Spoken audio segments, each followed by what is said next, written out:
Welcome to Shattering Myths, a program devoted to the most important and fastest growing segment of society. To those who know that the world's political, religious, media, military, and economic institutions are corrupt, that they are counterproductive, and that they cannot be fixed. Our mission, therefore, is to look behind the headlines, to know who is working against our interest, to understand why they are doing so. Because ultimately, exposing and condemning errant and treacherous schemes and schemers isn't hateful. It's the most caring thing we can do.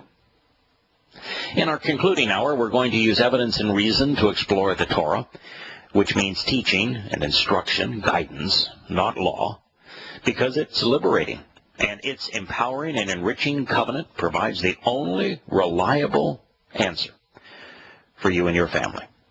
Anytime over the next 3 hours, if you'd like to participate in this discussion, you can call toll-free 877-300-7645.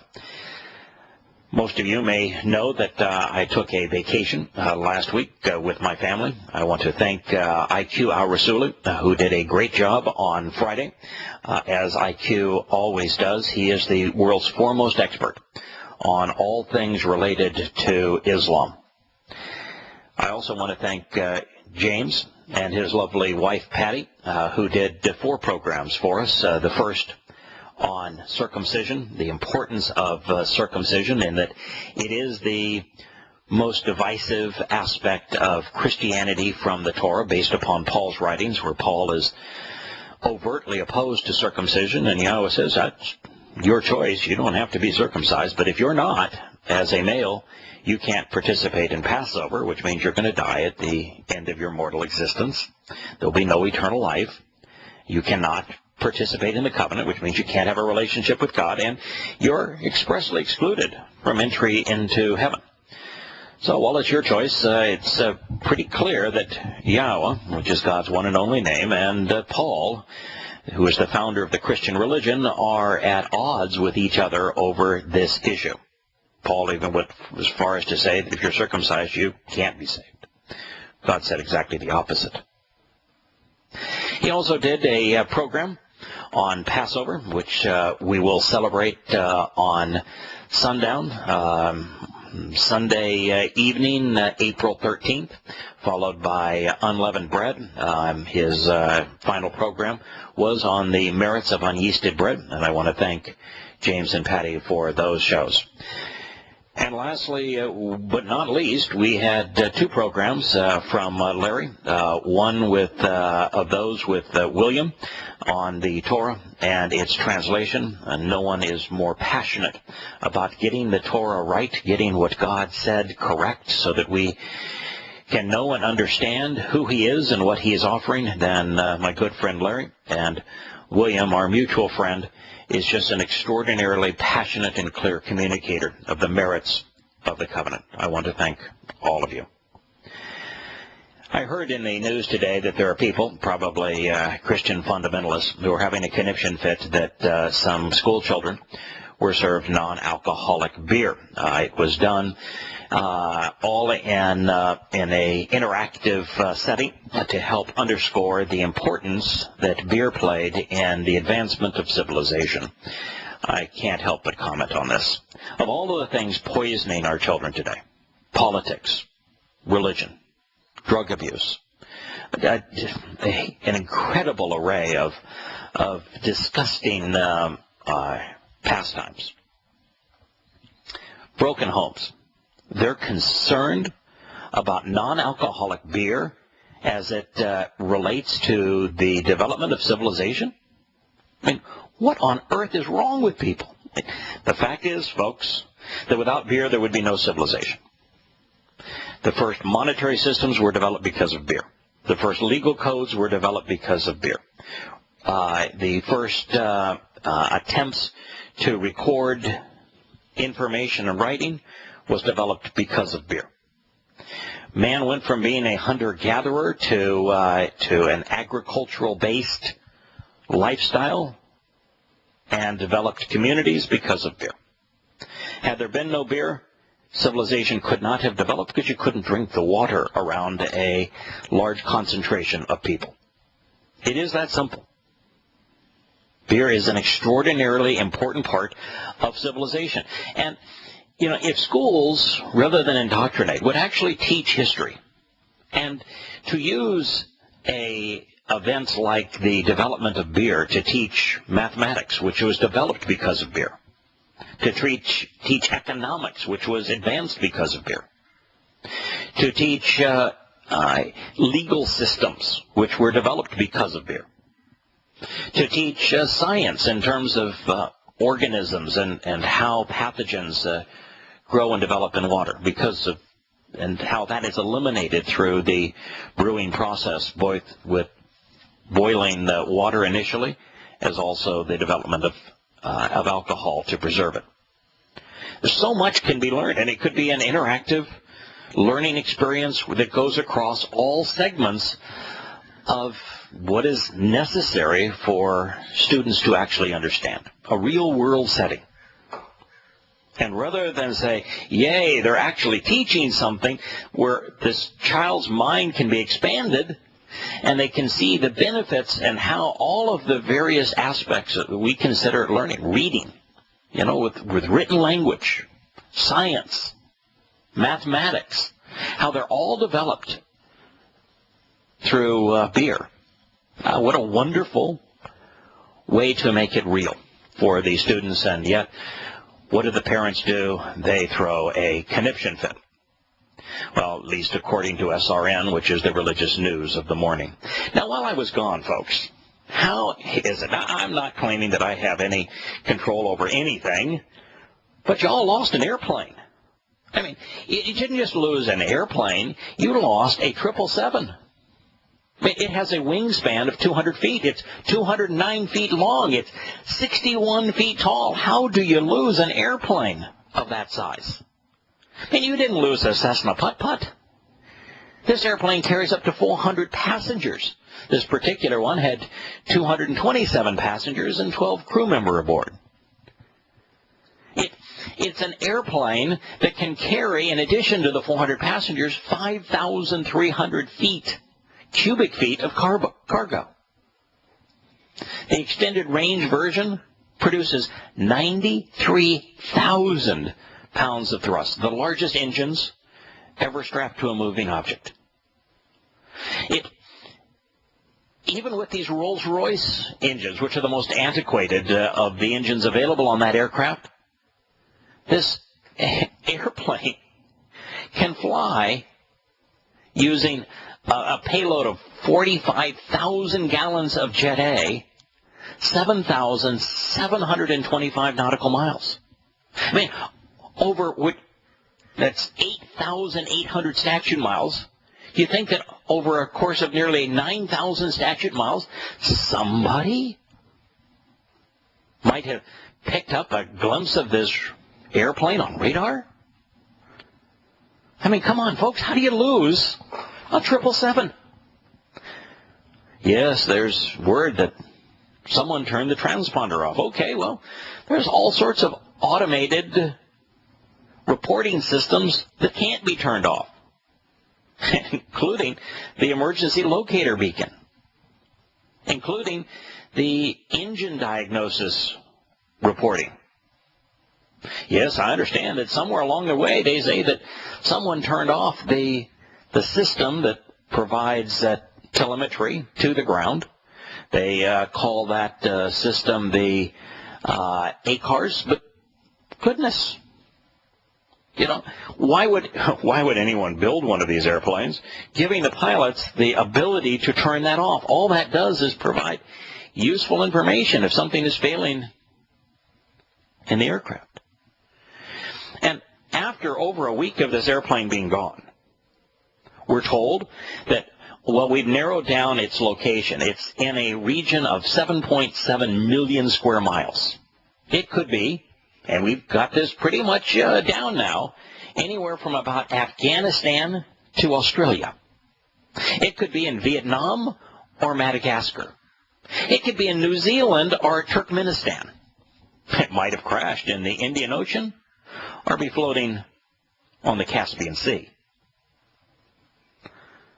And the best you've all got, after more than a week of this airplane being missing is that the pilot of Malaysia MH370, Zawari Ahmad Shah, was obsessed with politics, and that he was obsessively supportive of a convicted sodomizer who was the lead opposition politician.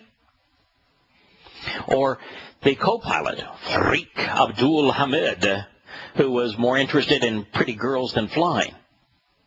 That they turned off the transponder, they turned off the ACARS data transmission systems, they reprogrammed the flight management systems, they turned 90 degrees back over Malaysia, and then vanished.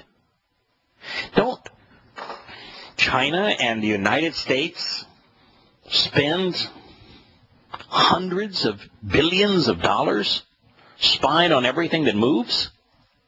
How is it, under those circumstances, that y'all could lose an airplane?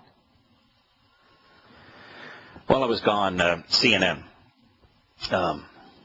did a very long investigative piece on its military suicides, veteran suicides. It's called The Uncounted. The title was extraordinarily promising.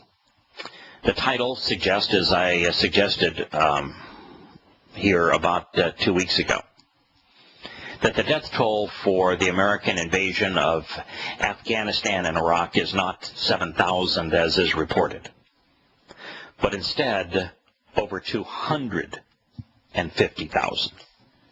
And so the title tells us that there is a huge number of returning veterans who have committed suicide and should be counted in the overall death toll for the ill-fated, counterproductive invasions of Afghanistan and Iraq. But perhaps not heeding the math lessons in school, perhaps not really understanding the meaning of journalism, they were unable to get beyond the 22 suicides a day that are reporting. So when we return after the commercial break to Shattering Myths, we will review the math and share that it's not 22 per day, but many more than that.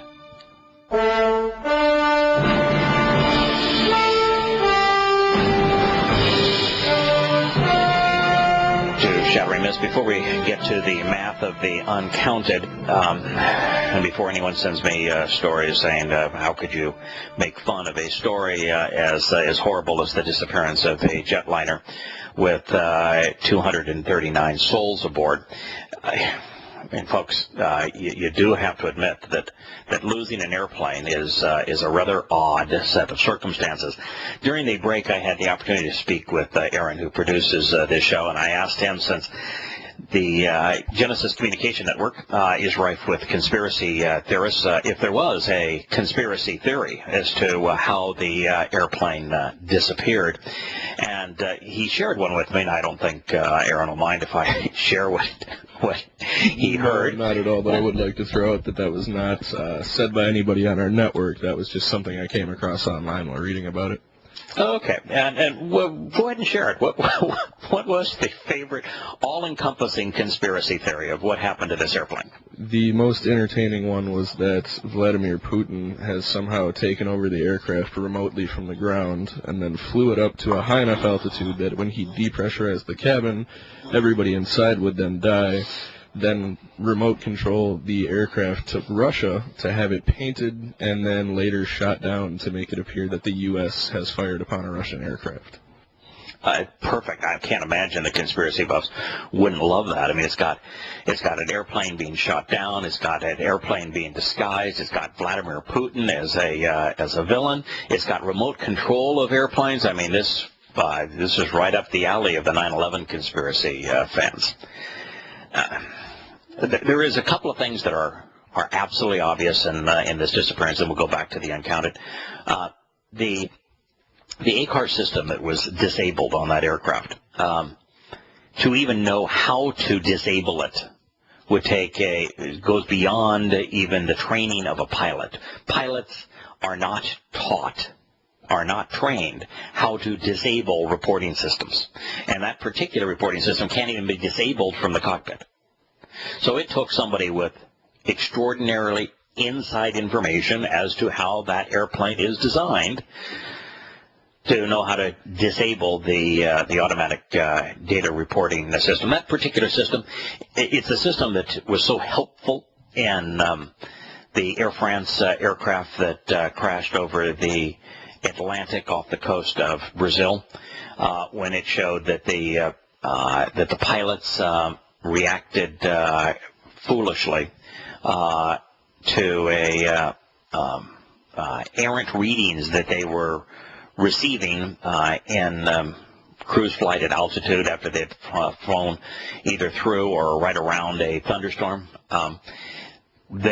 First of all, you should not fly an aircraft through a thunderstorm. But beyond that, that system showed that when the pitot tubes froze over because the amount of moisture and cold moisture in the thunderstorm overwhelmed the heating system of those pitot tubes, which receives ram air from the leading edge of the aircraft's wing. Typically is where they are, but not the nose of the fuselage of the airplane, and reports airspeed and is used also in conjunction with other instruments for the altimeter. These guys in that Air France plane, based upon the automatic data that was transmitted, we came to know pulled the nose of the airplane up as opposed to pushing it down and recovering from the stall. They essentially stalled the airplane, and it became a rock. Well, the last thing that anyone in their right mind would want is that system disabled, because that system tells you exactly what happens. If you don't find the black box, that system will tell you exactly what happened on the aircraft, including if any part of the airframe or engines or anything else malfunctioned. But beyond that, we know in this particular situation that the pilots didn't just turn the airplane from the FMS flight path that had been entered upon takeoff, but actually reprogrammed the FMS for GPS data waypoints. They didn't just turn it from FMS on the autopilot to heading bug and turn the heading bug 90 degrees from north-northeast to west. They programmed GPS waypoints. And I'm going to tell you, an FMS, a flight management system on a jet aircraft, is not intuitive. Okay? You're not going to learn how to program one of these and entering the GPS waypoints by watching a YouTube video. This is something that the pilots of that aircraft had to do. So you don't have to go very far to figure out who did it, why they did it, and where they ultimately took it. Now, that's an entirely different story. And when we return to Shattering Myths, we will return to the math related to the uncounted, because it may be the single biggest story, at least in America, on this day.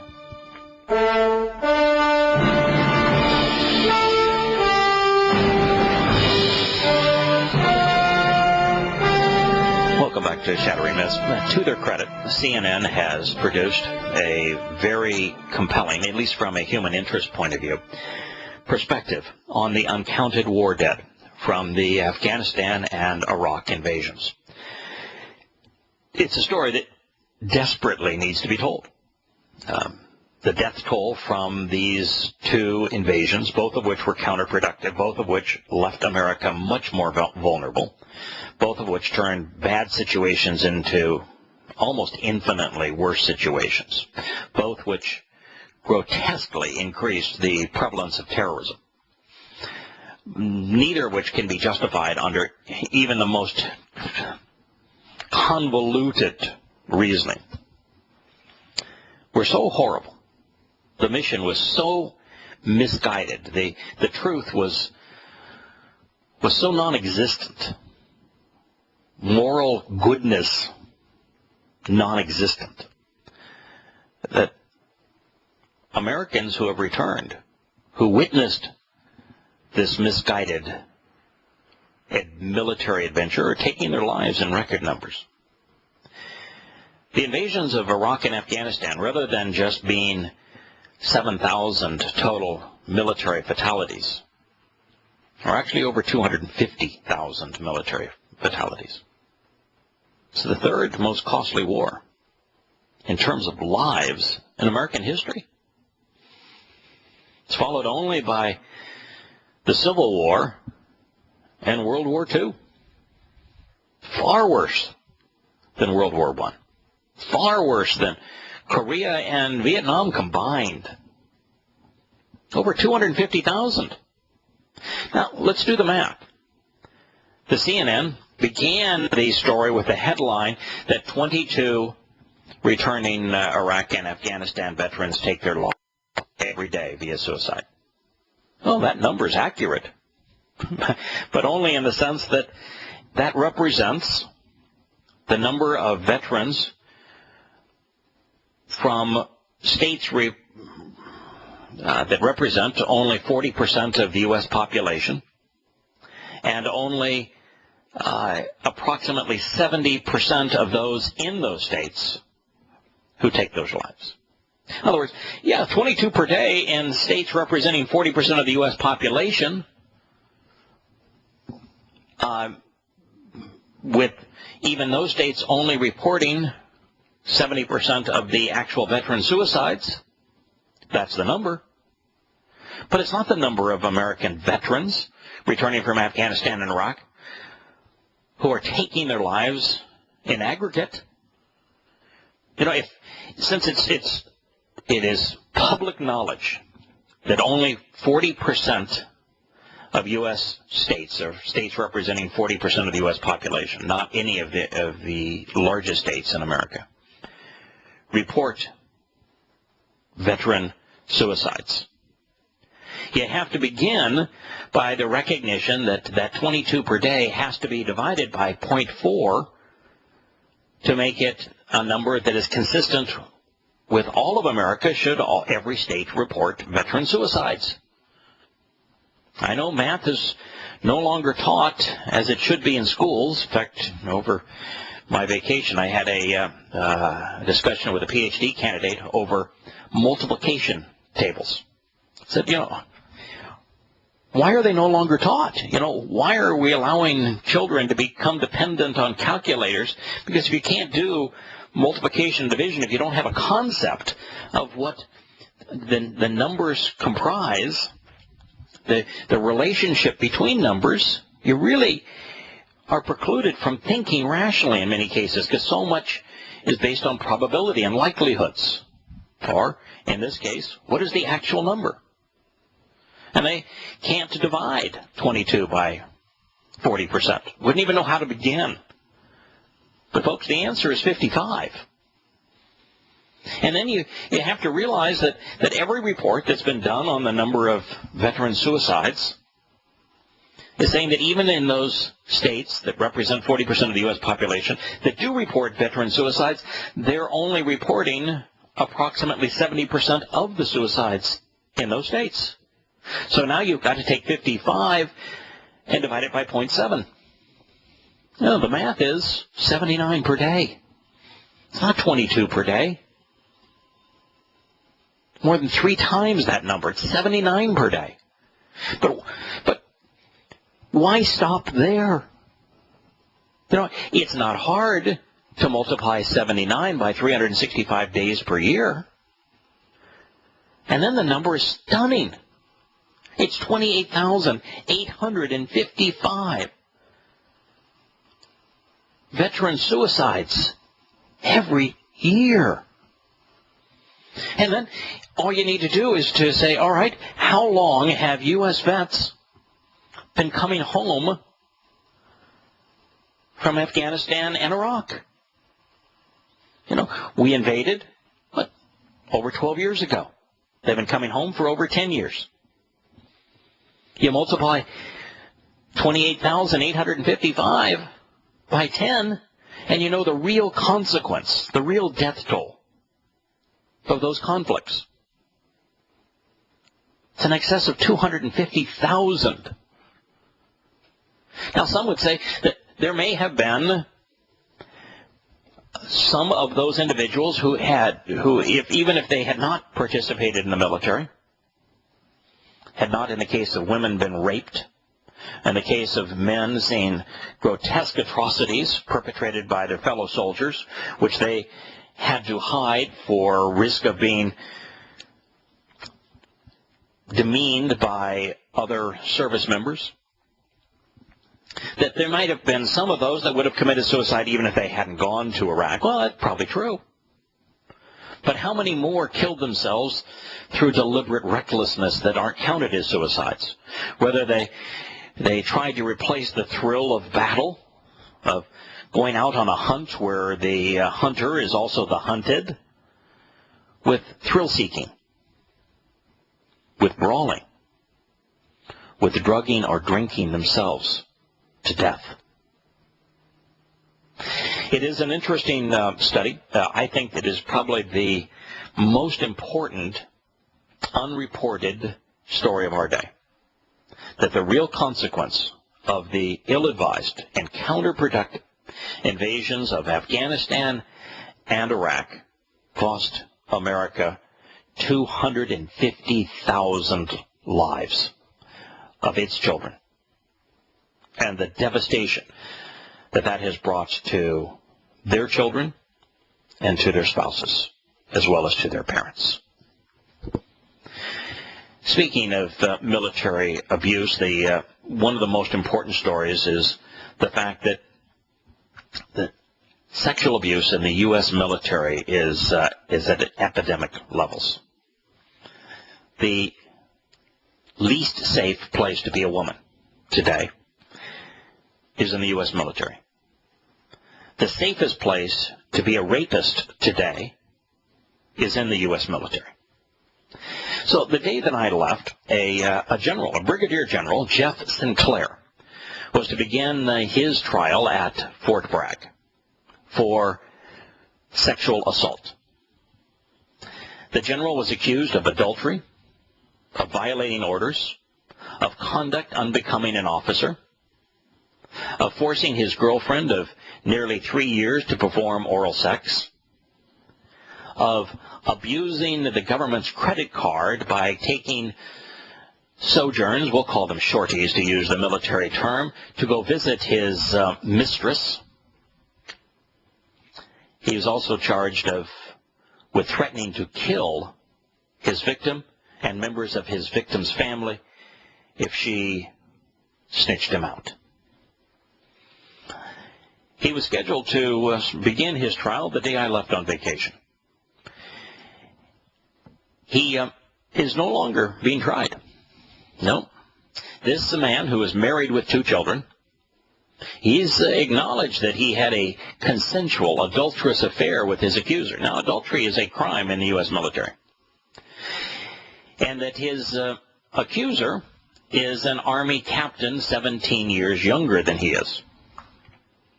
He was willing to accept punishment under military law for adultery and retire from the Army, but he began to fight the other charges, including threatening to kill his victim and his victim's family.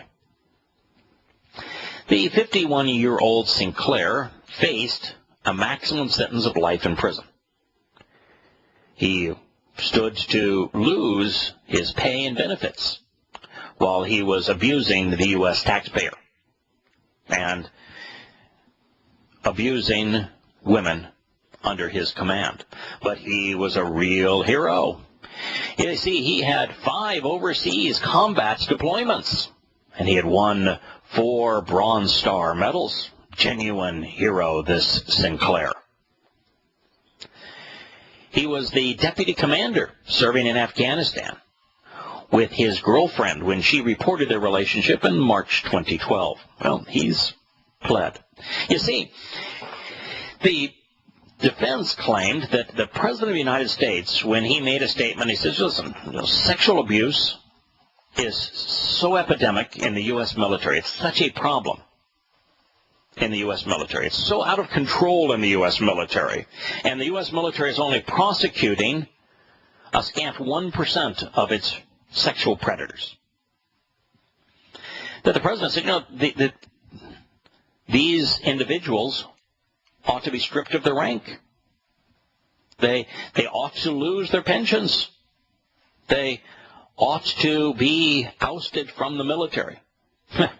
Well, because the U.S. president spoke generally about how horrible not only sexual abuse is in the U.S. military, but even worse, how the victim is victimized further by the military, where the actual rapist is coddled and very seldom prosecuted, that those statements by the President of the United States in general, they say, poisoned the opportunity for this sexual predator, Brigadier General Jeffrey Sinclair, to not only have a fair trial, but to plead his case effectively.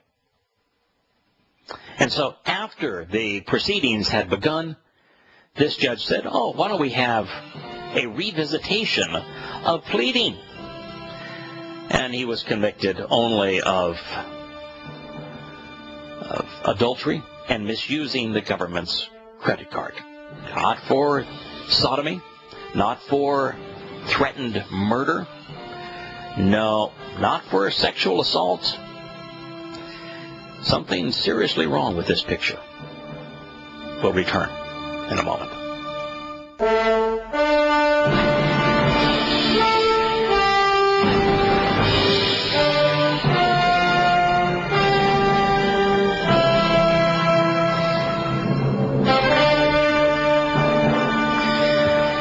The article that was one of many that I surveyed regarding Jeffrey Sinclair. This is Brigadier General Jeffrey Sinclair's charges of sodomy, of sexual abuse, of threatening to kill his victim and his victim's family.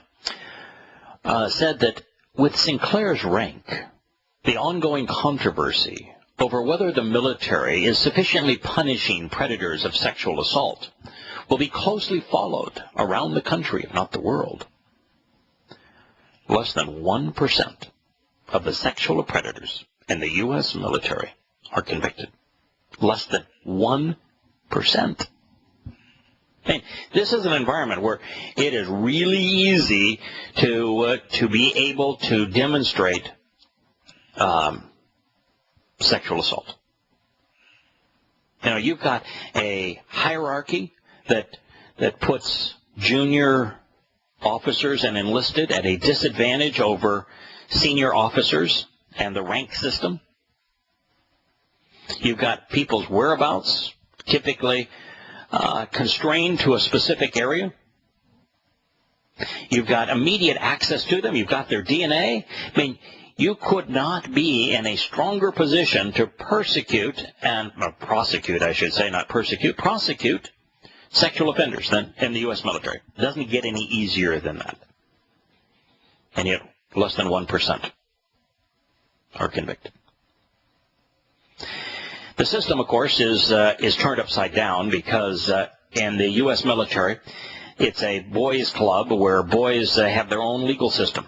We need to eliminate all military jurisprudence. Sexual assault ought to be charged in civil courts under the same rules that apply in civil courts. No good old boy, well, he's a general, we don't want the black eye now. I mean, the abuse scandal, sexual assault scandal in the U.S. military is worse than the pedophile scandal in the Roman Catholic Church. And the cover-up by the U.S. military is worse than the cover-up in the Roman Catholic Church. And yet, the judge on the military jurisprudence allowed this man to plead once his trial had begun. It's stunning that we continue to play this game, that we continue to wave the flag patriotically and celebrate the military, thank them for their service, when it's the single most dangerous place to be a woman in today's society. And it's the single safest place to be a rapist. Now, of course, Sinclair's lawyers have suggested that he is the victim of an jealous ex-lover and an overzealous prosecutors facing pressure from top military and political leaders to send a message that sexual misconduct will not be tolerated.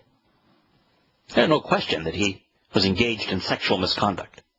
There's no question that he took in fact, he's even admitted to using his general's army credit card to go fly off to have sex with a junior officer.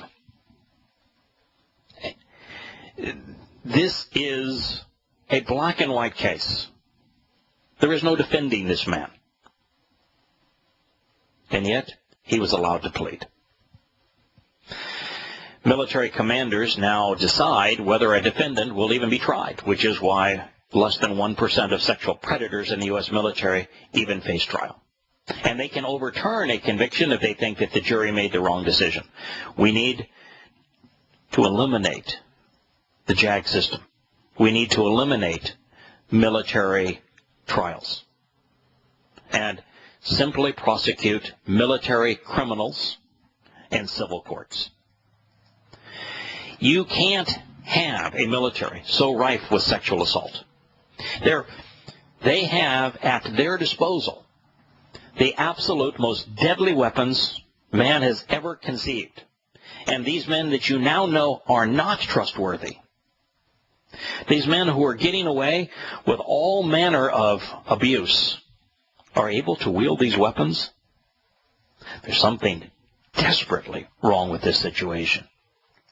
We have Glenn having called in from Philadelphia. Glenn, I don't know if you want to talk about the story and amongst the missing airplane or this scumbag of a general, but we have unfortunately heard the music. We're going to go into our top of the hour news and commercial break, so I'm sorry for getting to you so late, Glenn, but if you can hang on, we'll talk about these and other stories when Shattering Myths continues after the quick break.